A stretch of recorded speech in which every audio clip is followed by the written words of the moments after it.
Jack, you should be able to share your screen now, Jack. Let's see here. Let's see if it works. Yep. Can we see my screen? I can see the PowerPoint that says trade adjustments, and it's within PowerPoint. It's not the slide view, or it's not the presentation view. There we go. That's presentation. All right. So my screen view is I'm using my laptop, which is different from me in my office. So if I can't see you guys, my camera's on, but I can't see it because I'm in presenter mode. Anyways, I want to introduce myself. First off, thanks for having me. I really appreciate the time. Who I am, I run a grant program that's sponsored by the federal government that's basically designed to help, as it's currently written, manufacturers to help improve their business.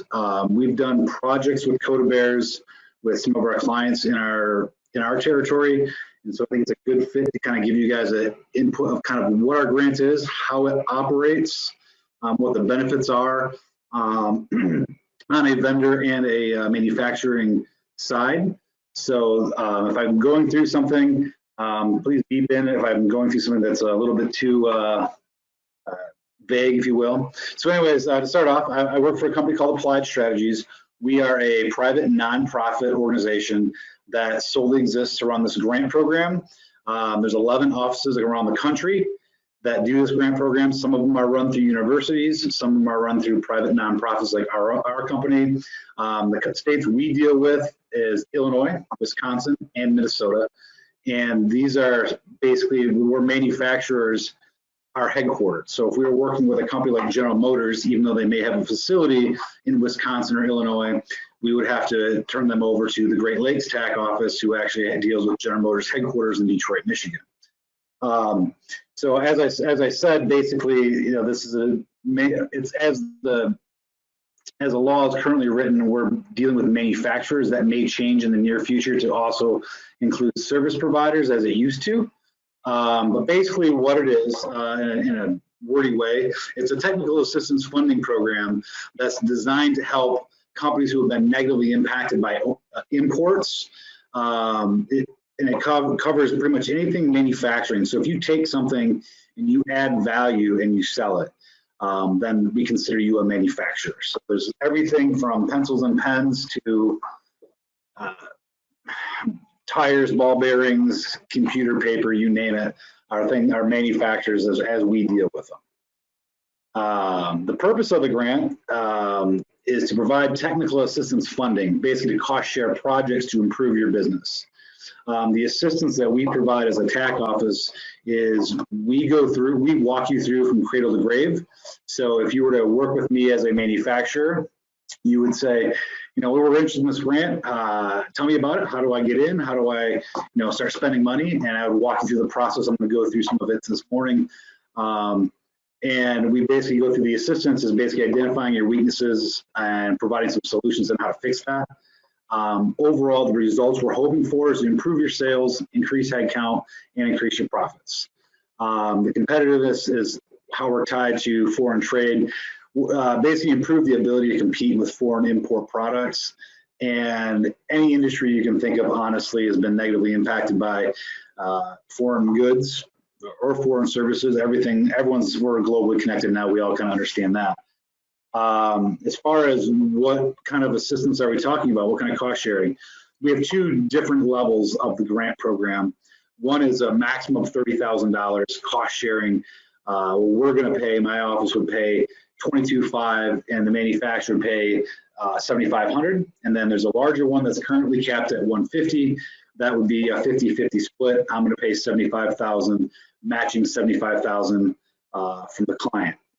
So that's kind of what the money on the table. We don't care which way you go. If you're a very small company that's got a handful of employees and very low sales, and you really just need to get your website upgraded, or your computer systems just tweaked or changed, and you really don't, it's not your main focus, you don't have a lot of spare cash, the smaller number is much better because we're paying 3/4 the bill versus half the bill. And we do have the ability to move you from one to the other. So if you use the $30,000, we could go through and say, okay, now let's bump you up to the $150,000. So we talked a lot about, okay, what kind of is it? It's technical assistance. It's not when we sit down and we walk you through the process of how we get qualified, when we're ready to start spending money, these 4 rules are what your limiters are. So we can't reimburse for work done before my PO is issued to the vendor. And I'll go through that process in a minute. You must use an outside consultant to do the work. So if Joe worked for Acme Computers and he was, selling computers and this and that, and he moonlighted as a web developer and he built a web page, I couldn't cost share it because he's on the company payroll. So it has to be somebody who's not working, that's not paid by the company directly. It could be a 1099 employee or 1099 contractor, not employee. We can't cost share hard assets. That's rule number 3. So basically the way I say that is if I can walk into the shop floor and kick it, I cannot cost share. So in the realm of IT, the actual servers and computers and wires and all that stuff, I can't touch that. However, the software upgrades, the cutovers and the data migration and the setup and anything that's the soft cost of that project, we can definitely do. And the 4th final rule of what only other limiter we have is what we say the regular cost of doing business is something we cannot touch, which is your telephone bill, your rent, advertising space itself. We do a lot of projects to upgrade websites or develop ads for people, but once you rubber hits the road where we're taking out a billboard rental or printing actual catalogs, I can't touch the actual physical printing of things because I could walk in and kick it. So those are your 4 rules of what we cannot do. Anything that doesn't fit in those rules, a lot of IT consulting, a lot of sales and marketing, a lot of employee training, quality certifications, product testing, a whole bunch of things we do a lot of. And it kind of depends on the client. It's not something I'm going to walk in and sit down and say, I reviewed your company. Here's what I think you should do. This is I am more of a guy who's designed to, hey, I have access to funding. You qualify for it. Let me get you there. Now let me cost share projects along the way to help improve your business. So as I mentioned, there is a 3-stage process to this. Phase 1 is what they call certification. Their application is called a petition. Well, basically, I'm going to grab some sales and headcount from your firm and say, okay, I'm going to look for a slight decline in sales and a slight decline in headcount over, we start off the last 12 months compared to the prior 12 months. We're looking for something right around 5% or more. There's a little wiggle room in there, but 5% is a pretty decent bogey. And I can also look at more short term where I could say there is a 6 months over 6 months, say the 6 months ending January of 2022 compared to 6 months ending January 2021, we're down. I can work with those numbers. So basically, I'm going to get some information from you. I'm going to crunch numbers. Yes, I can qualify you. I do the I dotting and T crossing. I do the quote unquote coding, if you will, of the grant application. I put it all together. I get the information we need. I do all the due diligence, and then I send it off to you to sign, and then I submit it to Washington, D.C. on your behalf. Phase 2 is what they consider an assessment and plan. It's called an adjustment proposal. It's kind of what we do. We'd sit down with the company and say, okay, how do you operate? Tell me about your raw materials. Tell me about your manufacturing process. Tell me about your sales department. Tell me about your general management structure. So a bunch of, I call them executive summaries of how your company operates. And along the way, what's weak? What do you want to do? Do you have a really poor IT department? Do you have a really great sales and marketing, but you're not really be able to produce because you don't have the certifications or something along those lines? What do you want to do with the money? And so we kind of put together a plan. We submit that on your behalf to Washington, D.C., and then we turn around, and once it's approved, we do the fun part where I'm spending money. Now, the spending money process could be, you're in the grant program for 5 years. Once we certify you, once the phase 1 gets certified from Washington, D.C., you are in for 5 years. After that 5-year period, you have to either reapply if you had funding left over, or if the total balance goes up. So right now we're currently capped at $75,000, matching the company's $75,000. That's on the table right now in DC. Congress has a bill, the Modernization Act, Trade Adjustment Assistance Modernization Act of 2021 or something like that, which would opened a lot of doors for changing our qualification process, making it a lot easier. But the big part of the deal is we're going to hopefully double the amount of money we can get out to clients. So if you're a larger firm, you're pulling in 20, 50, 100 million, $1 billion. Now you're getting 150 grand, which makes it a little bit more enticing to some larger companies.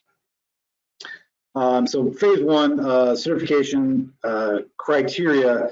We're looking for a general decline in your operations, sales, and employment in the same time frame, decreasing 5% or more.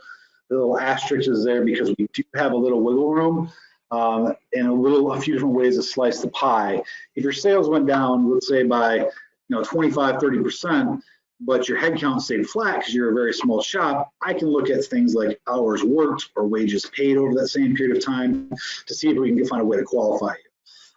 Increasing imports for a company's product lines, that's something we do on our end. We're basically showing that foreign imports are affecting your market space and has partially affected your bottom line. It's a pretty easy thing to do, as you all can imagine. Pretty much any kind of goods or services is coming from overseas, Mexico, Canada, Europe. It's coming from everywhere. So that's really a low bar for us to reach. And the rolling time frame, again, is a comparison of 2 12-month periods. It's kind of my jumping off point. I can use data as old as 120 days when I submit it. So for example, if I was to put in somebody's application or petition in today, I could stop with their numbers being in November. I have December, January, and then say February. By the end of February, that's only 90 days. I can even go back and use numbers ending October and say, okay, this is our cutoff time frame. We need to, if we are to qualify a year ending September of 2021 compared to September of 2020, that data is too old. We have to roll it forward. So that's what we mean by the rolling time frame. Every company I've ever talked to that has had interest in the grant will find a qualifying time frame, whether it be now or in the future, or maybe they missed the boat for whatever reason, but there's always a qualifying time frame, and it's not something that the bar is set really high where the government has to, hey, we're giving up this money by, jump through a million hoops. We're designed applied strategies. We're literally the facilitators of the grant. We're supposed to do all the hard work and heavy lifting for you to get you in the grant and walk you through. Phase two, as I discussed a little earlier, the development of the adjustment proposal. It's just basically, how do you operate? What are you looking to do? We do a little bit of strengths and weaknesses, opportunities, and then the discovery, the recovery strategy is developed from the client. They're going to say, here's our weaknesses, here's where I want to spend money. And they might say, our biggest need is we need more tooling, and I can't do that, but I can train your people when you get the new tooling. I can update the software of the tooling you have. We can do a lot of things, but I can't actually buy tooling. So we kind of structure what we're going to do with other projects that may be more capital intensive for the client. And the nice thing about this grant that I forgot to mention off the top, nothing that the TAA for firms does affects any other grants or funding from any other source. You may, we're in Chicago. If you're a manufacturer in Chicago, you might get money from Cook County. You might get some tip dollars from the city of Chicago. You might get money from the state. You might get other federal funding from other opportunities. None of that affects the money we can give you, and nothing we give you will be able to be affecting the other things, because when I get to the phase three, you'll kind of understand what I mean by that. So the implementation, this is the fun part. This is where we're spending money. This is where when you decide, hey, we need to upgrade our information systems, we need to bring in some new software, cut over from our old software, create some custom pieces to make it all fit together, and train the employees and get things going. This is where I'm going to come in and say, all right, give me a quote from the vendor. Vendor X comes in, says that we're going to do this for $20,000. Awesome. Now you'll do a draft PO to that vendor and say, hey, this is a $20,000 project. Here's my PO for $10,000. Applied Strategies will send you a PO for their $10,000. So then I create a PO and I send it over to them for my $10,000. And they do the work. They'll invoice me for my half and invoice the client for their half. I only verify that the client paid their half, and then I pay the vendor directly. So when I say that we're giving you money as a client, we're not really giving you money, we're paying your vendors. we become a giant coupon, if you want to know the technical term, as I say. We literally just pay for up to 75% of a project's cost. There's a couple before I go there, the couple downfalls with the process. My grant is not large enough. If I were to get, say, 100 companies in the grant program this year, I can't give them all $75,000 in year one. We don't have the budget. We have just slightly over $1 million budget to cost share projects with our entire group of people that are in the grant program. So I always tell people, we're going to start off with, $15, $20, $25,000, for the first year, and we'll see what we do for year two. Maybe it's another 20, 25, maybe it's 7. Everyone has different needs, and some people don't use funding every year. I need to spend my money every year. I'm the exact opposite of what most businesses want. I'm a guy who tries to spend company funds, because if we don't spend it, we have to give it back. And we do a really good job at ASI of covering our 3 states very well and helping out as many companies as possible. And that only happens by being able to do as many projects as possible. Hey, Jack, you've got a few questions that have already come in on the portal. Okay, I'm sorry. I'm trying to see if I can find I was just trying to look and see if I can find a way to look. Go ahead and I can read them over to you. Matthew Heck is questioning. They are doing a CMMC and NIST audit and gap analysis. They have to use an outside vendor to audit their systems to make sure that they're falling in with constraints for their military contracts and they're following security protocols for the DoD. Can they get grant money to help cover the expenses of these outside firms that they have to contract to improve their processes? Yes, a project like that where you're using an outside vendor to do work for you is something that what we look for in a project. Those 4 rules, which I can go back to really fast. These are what I have to follow. And so when I get a quote for some work, what I look for is say, okay, I want something that's specific and measurable. So they're going to do XYZ work, and they're going to validate the process, or do the system audit, or implement some kind of controls, or just do any kind of work for them. They're going to say we're going to do X for Y amounts of dollars. That's what I want to hear. I can't say, well, I'll create ads for, I'll create leads for you and then pay me $50 a lead. What if you come in with 150,000 leads? I can't pay you $50 a lead. So it can't be open-ended, but it definitely is specific and measurable. You're using an outside vendor to do part of your regular cost of doing business, as far as what a business owner or someone running a business would believe it to be. It fits in the grant as an improvement. So there are some technical differences as far as what the grant foresees. Like, for example, we can cost share website development, which in today's world, working in the digital market space, you have to have a website. So that's kind of the cost of doing business. However, that's not considered the same as like a telephone bill as far as the grant's considered. So we can do those types of projects. Awesome. I'll go ahead and send that back over to Matt here. Noah's coming from a company that's foreignly owned. Does that disqualify them being a manufacturer here in the U.S., but yet being owned by foreign entity? Do they have the question of eligibility? I've gotten in companies in the grant program that are owned by a foreign entity. As long as the headquarters, they have a U.S. headquarters, we're dealing with U.S. manufacturing, that's not intercompany. So if that company, company A, has it's owned by Japan, a Japanese company owns them, but they're a U.S. manufacturer, have their own financials, and they're not just strictly selling to their parent company. You take that intercompany sales out, I can show that their sales decline, headcount declines, I can work with them, absolutely. Awesome. I'll go ahead and let him know that. He's up in Wisconsin. Okay. Next one, Andrus. Is the program only for businesses that are declining? Yes, but not necessarily in a way that you would think. I've worked with companies who their total sales have gone up, their profits have gone up, but I'm able to look at things in 2 ways. One, let's find that time frame where you had a softer quarter than you thought you were gonna.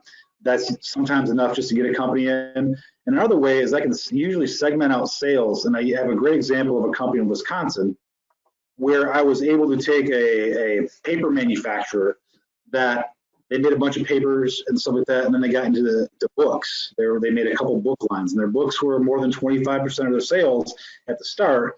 But as time went on, and this is probably over a decade ago, as a lot of books from imports were coming in so much cheaper, we qualified them on their books, and they had made more money on their converting paper and their digital presence and what they were doing. Their sales went from 50 million to like 60 million, but their books took a dive, and I was able to qualify them just on the books. So long answer cut short. Yeah, I would like to, if you're interested, let's look at the numbers, because sometimes you can bear things out that don't look good on the surface, but may actually work for the grant. Now let me throw the next one out. I think Andrus's company is out in Connecticut. Their headquarters, or are they out in Iowa? I know they have 2 locations. Who would that go through? Would you be able to handle those territories? Well, we used to cover Iowa all the way up from 1982 until 2015, I think it was. And then another company, another group, the Mid-America TAC office, which is based out of Missouri, handles Iowa these days. So there's 11 offices around the country, and if the headquarters is in a different state, I can still be the contact of like, hey, I heard about the grant through you, but I'm in Florida, or I'm in Connecticut, or I'm in Iowa. I would be more than happy if they sent me an email or gave me a quick call. I will give them a warm-faced introduction to the people that they need to talk to at whatever office it happens to be. So the people over in Iowa, I work with them very well because I used to cover Iowa. So there's a lot of phone calls I get, and I'm like, hey, I talked to someone over in Ames the other day, and they were interested 5 years ago, and they never did anything, and they're ready to move forward. Here's a warm hand up, give this guy a call. So absolutely, there's somebody in every state is covered. I should say that. Awesome. Their headquarter corporate is finance and everything is in Connecticut. Manufacturing is in Iowa. I'll go ahead and have you get in touch with Andrus and the team over there. Awesome. That's got all the questions so far. Thanks. Oh, no problem. I'm sorry I can't see them on my screen. My laptop wasn't functioning as I was hoping it would. But these next few slides are basically just types of projects, kind of idea starters of what we do a lot of. But by no means, if it doesn't break one of those 4 rules, if it's not a hard asset, if you're using an outside consultant, and it's not been done prior to getting in the grant program and me issuing a PO, generally we have a chance of cost sharing it. So we do a lot of stuff on the manufacturing, engineering, production side.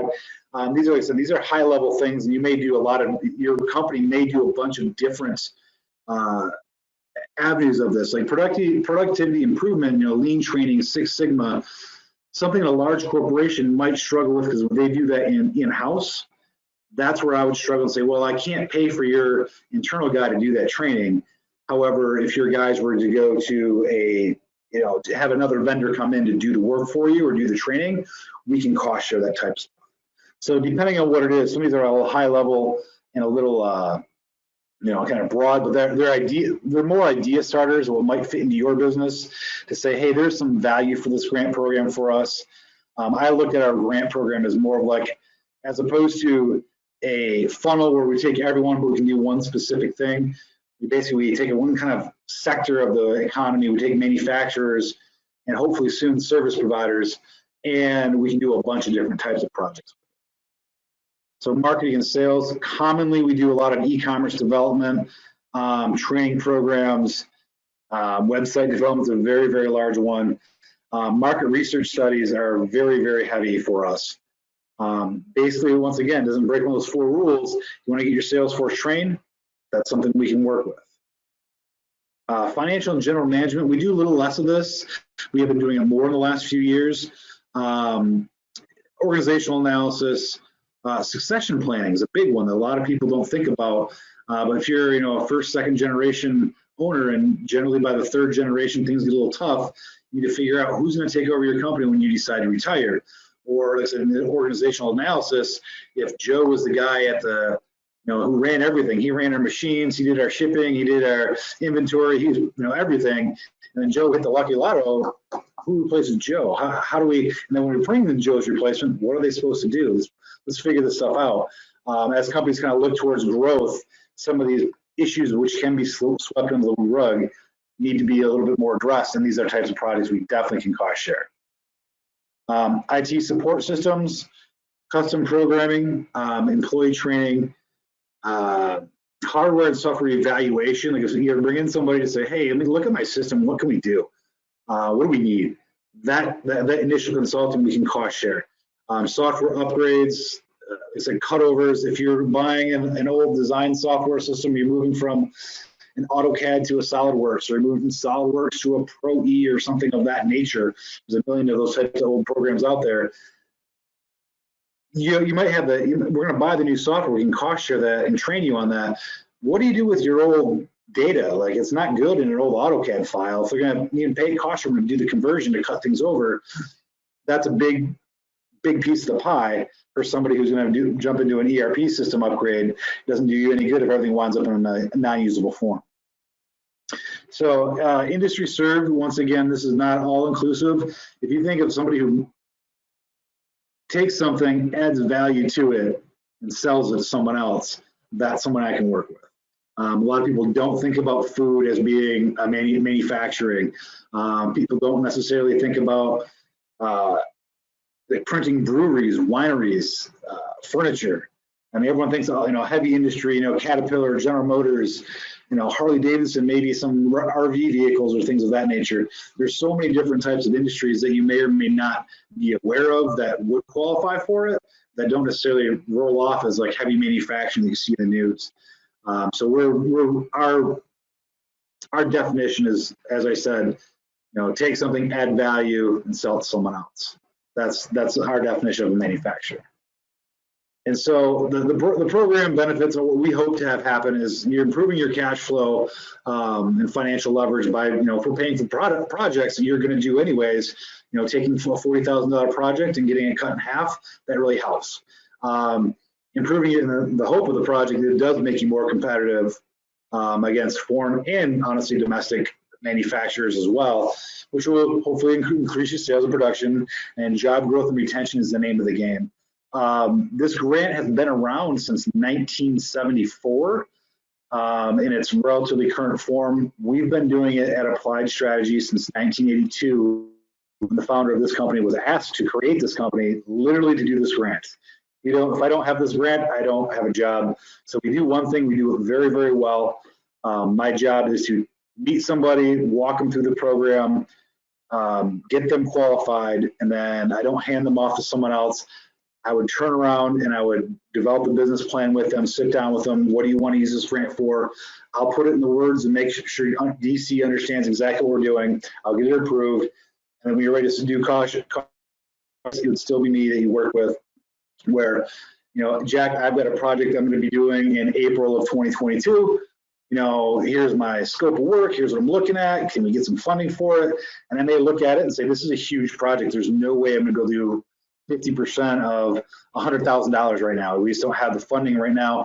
Let me depending on what the word is, let me do 25,000 of the first 50. And then maybe later on, once we get to the next grant year, we can roll over and I can do phase 2 of that project, or maybe you go alone for something larger.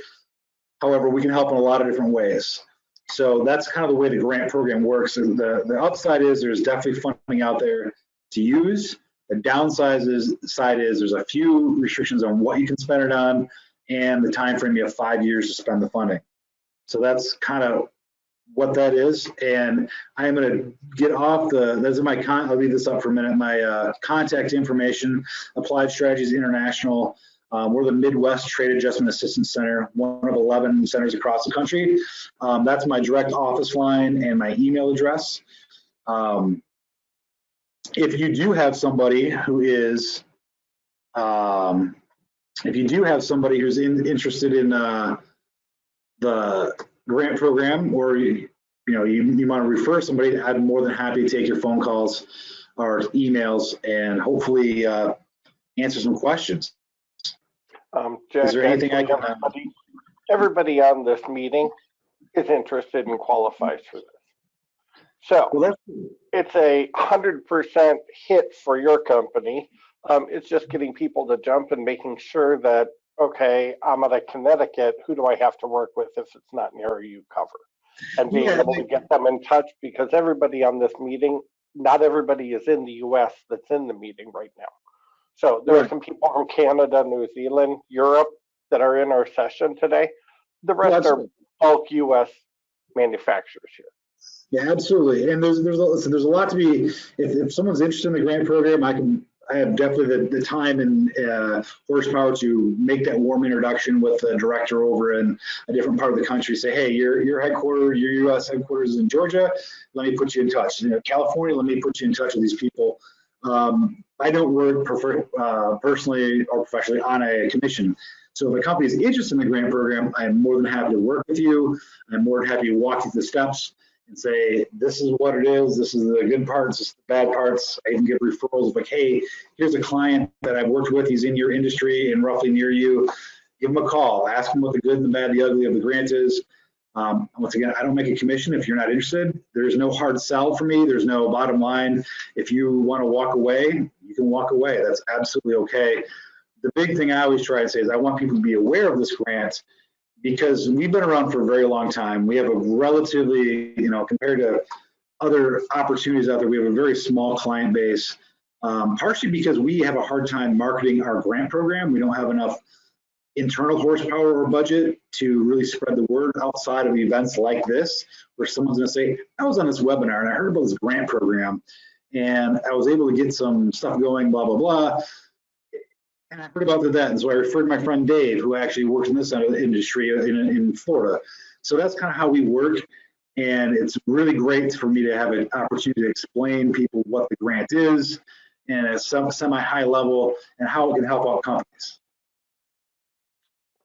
Awesome. I will make sure that we send out your contact info to everybody on the user group meeting here today, but we'll also be recording and breaking each of the sessions out.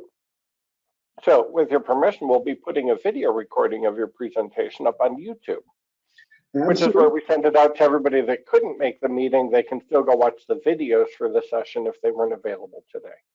That'd be wonderful. That's definitely okay with me. I will talk to you later about getting a nickel for every referral, because I never talked to you about that over 15 years now, but I'm like, okay.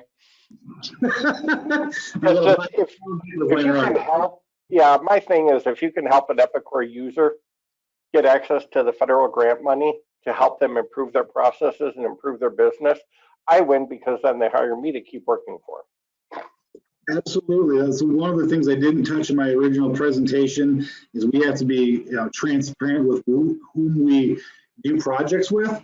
So I can't just be like, well, we got in the grant program out it from Joe. Joe gave me the referral, so I have to do a project with Joe. You don't have to. If you want to spend all your money in sales and marketing, you don't want to spend any money in IT for whatever reason, you don't have to. We can't require them to. But 99% of the time, if someone turns them on to some federal funding, it helps them out in ways that benefits the vendor and benefits them in other ways. It's a great relationship all around. And I think, Calvin, we've got a question for Beth Ryett. Jack mentioned he's the company that does this for Michigan. I'm sorry? Yep. I turned around and I messaged Beth privately. I'll go ahead and get Beth Jack's contact info to find out who the person is in Michigan for her user group. And then also for her company that manufactures brewing equipment and tappers over at Perlick up in Wisconsin.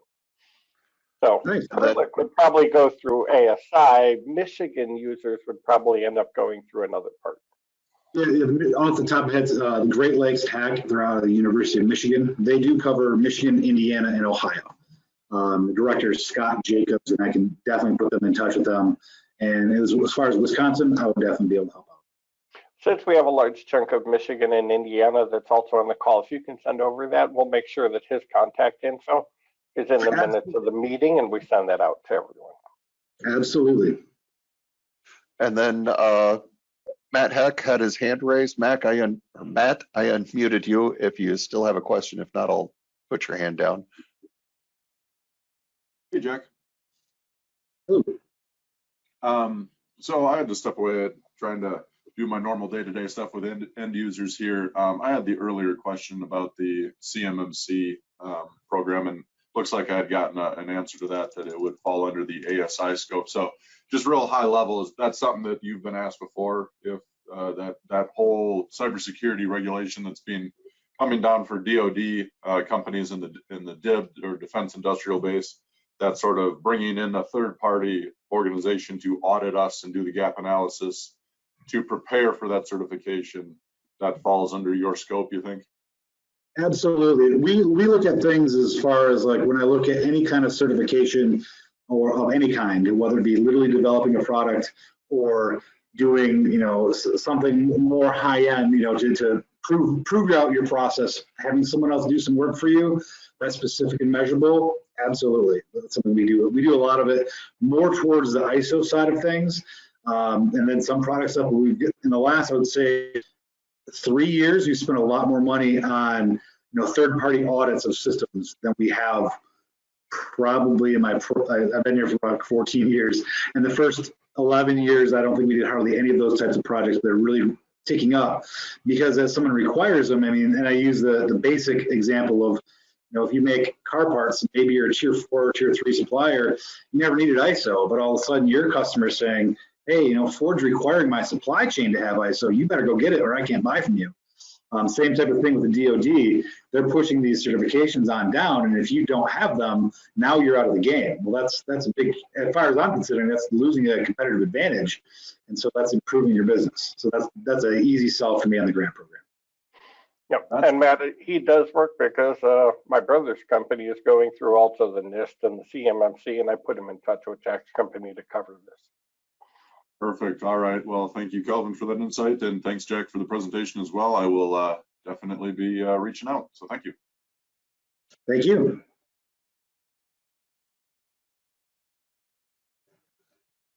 Okay, I don't see any other questions. You, Fred? No, I don't. I don't see any hands raised. Oops, I do have Matt's hand raised. I'll get rid of that. I don't see anybody else. If anybody does have questions, go ahead and type them into the question section, and we should be good. Otherwise, maybe we'll have a longer lunch period. Woohoo! Everyone loves lunch. They're like, hey, I'm chewing my arm off over here. Just a reminder too, if anybody has Stump the Chump questions, you can email those over or post them in the questions section and I'll get them added to that presentation. We've had a couple people submit some things in chat and I got a couple via email while presentations were going on. Ronald Hensiger, give me a second, Ronald, and I'll unmute you. You've got your hand raised. You should be able to talk now if you unmute yourself, Ronald.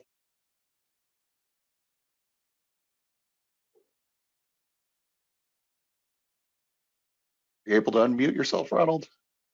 Or can you type your question into the questions section?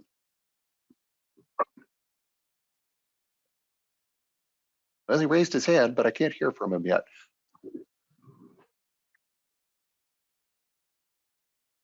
Reynolds with PSI Corp here in the suburbs. They manufacture power systems. He may have just accidentally hit the button. I'm not sure. And Heather submitted a question. Sorry if this was said already, but curious, how often can you apply for the grant? Can you be granted money more than once? The way the current legislation has been written is we a maximum of cost sharing $150,000. So 75 grand, matching 75 grand. There has in years past, people have petitioned to ask for more money from the federal government. And currently legislation is being put forth that's going to double that amount. So, but as it currently stands, I'll answer as of today, if you were in the grant program, the max I can do is $75,000. Matching your $75,000 for the life. We have had companies do this who spend, say, $20,000, $30,000 in 5 years, and for whatever reason, management changes, reshifting of focuses, whatever reason, the contact for the company left and didn't tell everyone else that, hey, we have grant money here. They didn't use it all, and then they reapplied and got into the balance. So as today, if you were in for $30,000 and you use that, and expired, say in December of 20, you can reapply again and say, okay, we still have, you know, an additional, if we spend $30,000, we still have another $45,000 to cost share to spend money on projects. We can requalify from step 1 through again. That's something we've done a handful of times.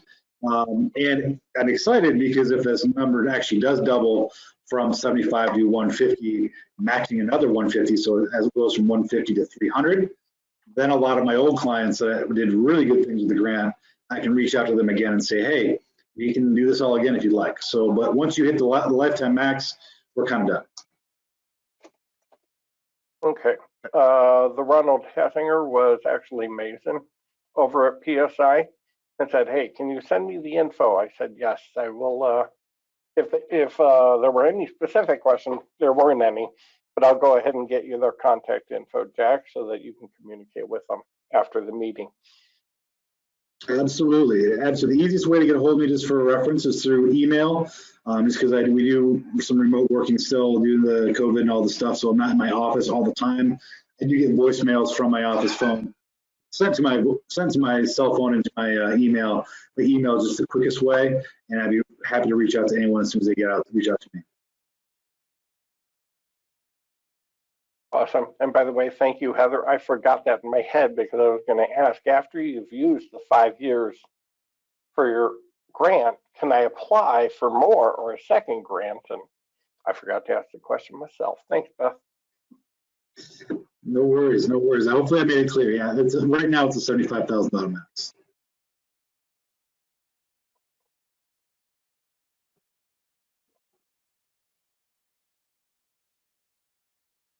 I know we're still a little early. If anybody has questions still for Jack, Fred, or for Justin, we can still throw them out.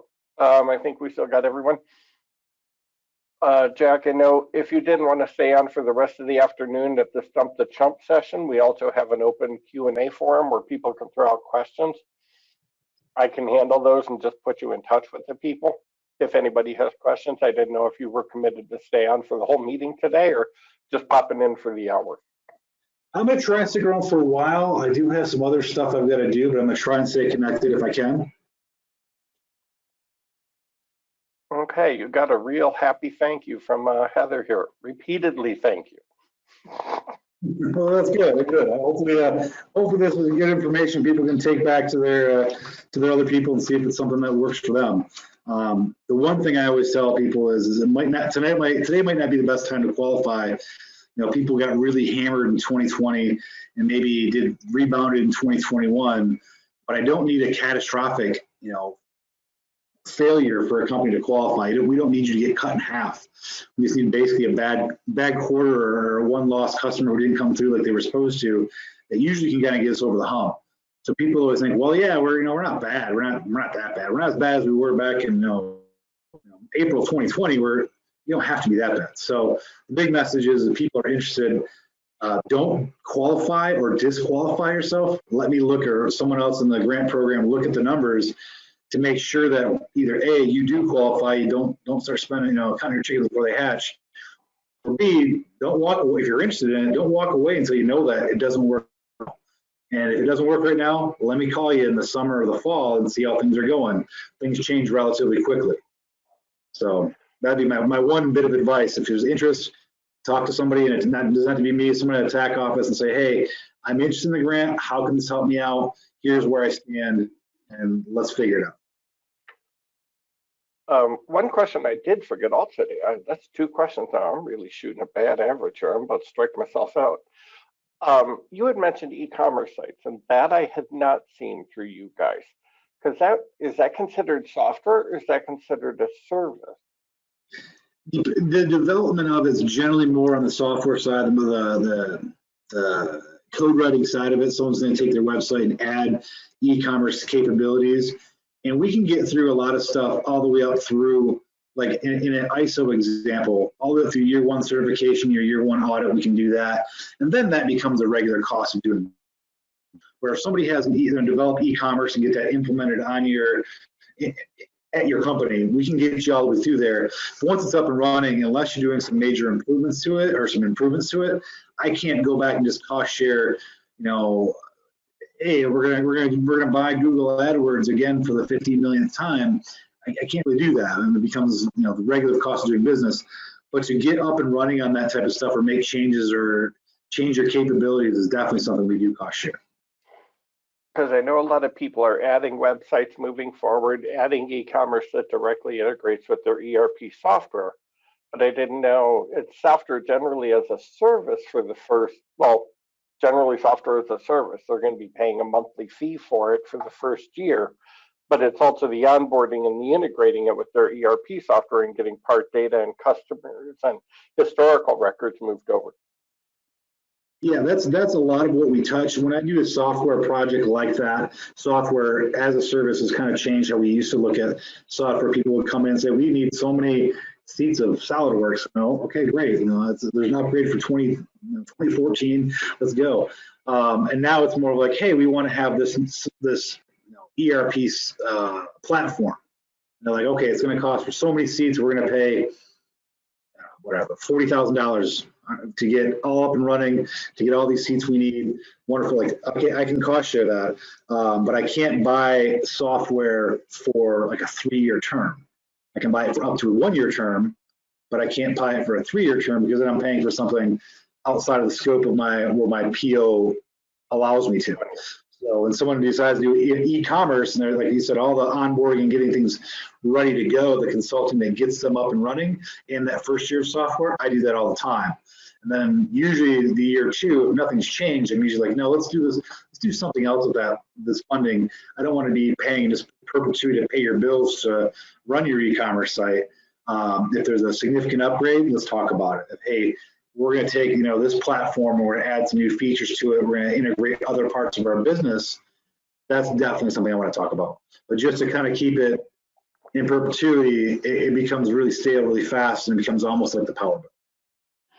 I think you just made a whole lot more people happy here, because that really opened up the scope. Because one of Matt's questions was, if we have to buy an Epicor module for that software, yes, we have to train the users how to use it, but can you also cover the cost of the software for the first year? And then they just continue paying the maintenance on it. If that can be included as a soft cost, because you can't kick software, right. You can kick the server, you just can't kick the software. Absolutely, absolutely. We do a lot of anybody looking at expanding their ERP capabilities or training their users, that's going to now be considered part of the scope of this. So anybody upgrading or buying new modules or adding licensing is now part of this program, which now you just hit over 100% of this call. And the idea behind it is, like, when we look at the way, me and my counterpart, when we look at how we try and quote unquote sell this grant to a lot of manufacturers, we try and say, okay, these are things you're going to do. You're going to spend money on employee training of some kind. You're going to spend some money in your IT department. You're going to spend some money on sales and marketing. These are things that you have to do. And even though we don't do the regular cost of doing business, we do lots of things you're going to do regularly. It doesn't break our rules. We're allowed to do these type of things. And software as a service is getting very expensive. And you get tied into a system that you need to be a part of, good and bad. It's nice if someone can help pay that bill for a little while. Awesome. And Christine just threw that out there. Can I have the contact for Iowa? I'm like, it's flowing in now. I'm like, there are a lot more people that just turned around. Heather said, can I split the money between different projects, or is it only one? You can do this for multiple. It's just you issue a PO for that project and put that into it. Noah's like, it would have been nice to know, or maybe it would be good for DocStar, since, hey, people are adding that DocStar document management software. There you go, and the consulting fees to get that written and put all those workflows together for your company. I'm in the chat. I just put a website link. It's www.taacenters.org. It's not an impressive website, but it's the one that's linked to the Economic Development Administration, who is our parents, I guess you call it. This is the private-run website that has a link to all of the 11 offices around the country. It'll have what state you're in. Click on the link, and it'll say, okay, I'm in Idaho, who do I talk to? And it'll click through.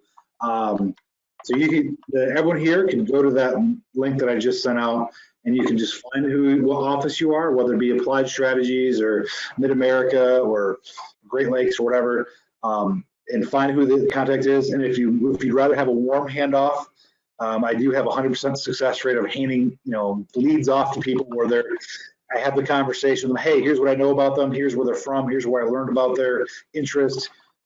Please give, Sue a call. At Tuesday at 4 o'clock is the time to reach her. I'm more than happy with that warm handoff if you'd rather do that. But if you want to look on your own, that website will take care of it.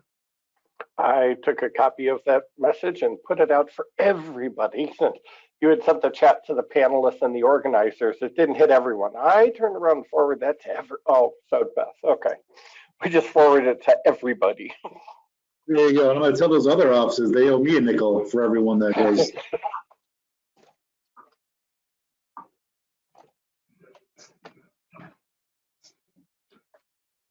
Awesome. Now we've actually gone 1 minute over.